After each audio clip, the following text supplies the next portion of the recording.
Bonjour à tous. Tous les jours, des milliards d'euros sont perdus dans les marchés financiers.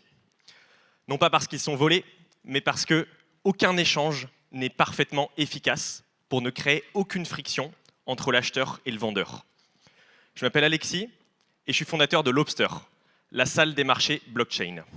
Alors honnêtement, je ne suis pas venu là pour vous parler de mots compliqués aujourd'hui, ou je ne sais autre sorcellerie. Je suis simplement venu là pour vous raconter une petite histoire qui va grandement vous intéresser. C'est l'histoire du courtage.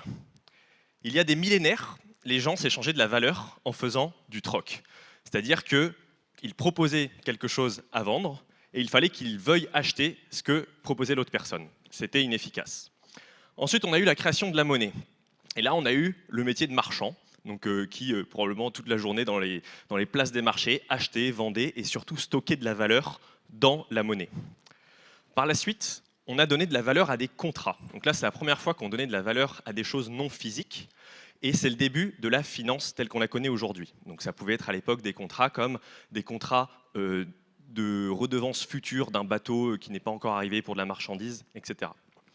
Et en fait, la vraie rupture, elle s'est faite à ce moment-là, au moment de l'invention du téléphone.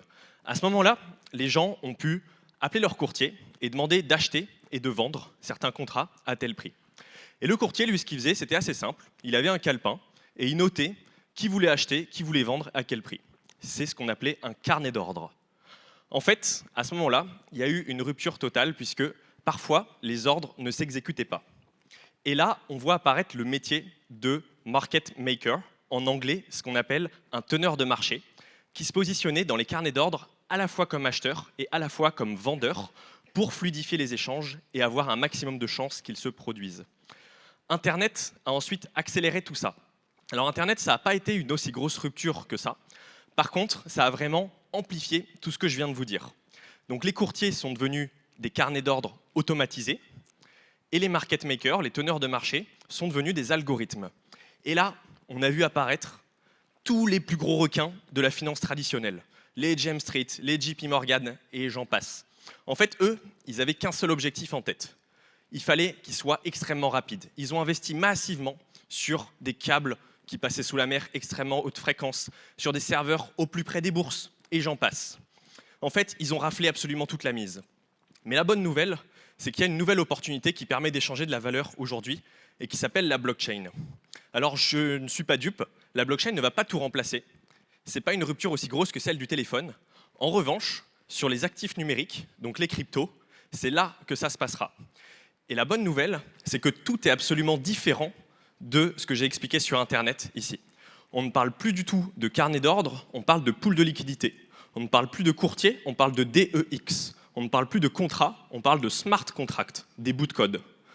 Et en fait, cette opportunité, elle est tellement massive et tellement présente que beaucoup de gens cherchent à s'y intéresser, mais malheureusement, la rapidité n'est pas ce qu'il y a de plus important dans ce domaine-là. C'est vraiment l'infrastructure et les algorithmes qui vont faire la différence. Les requins de la finance traditionnelle, eux, ne s'y aventurent pas. Et c'est justement là que Lobster a une opportunité. Lobster, on est capable de nager en eau plus profonde, c'est-à-dire, en termes de marché, on est sur ce qu'on appelle un océan bleu. En fait, nous, on a créé la première salle des marchés blockchain. On est propriétaire de l'intégralité de l'infrastructure de data qui récupère les données de ces fameux DEX, l'infrastructure de modèles mathématiques qui, justement, traite les modèles spécifiquement sur les mathématiques de la blockchain. Et ensuite, on exécute tout ça via les fameux smart contracts. Nos clients, ce sont, comme les salles des marchés, des clients professionnels qui, eux, ont des besoins. Et nous, avec notre équipe de quant, eh bien, on va en fait créer des stratégies sur mesure qu'on va exécuter pour eux et on va récupérer des frais de licence. Aujourd'hui, on est une petite équipe et on a principalement des mathématiciens, des ingénieurs, pour aller même du chauve jusqu'aux cheveux blancs. Vous voyez, on en a pour tous les goûts. Aujourd'hui, on va bientôt lancer notre toute dernière levée de fonds avant d'atteindre la rentabilité. Si vous voulez voir ce qui se passe sous la carapace, je vous invite à scanner ce QR code. Et je vous remercie infiniment. C'était Lobster, la salle des marchés blockchain.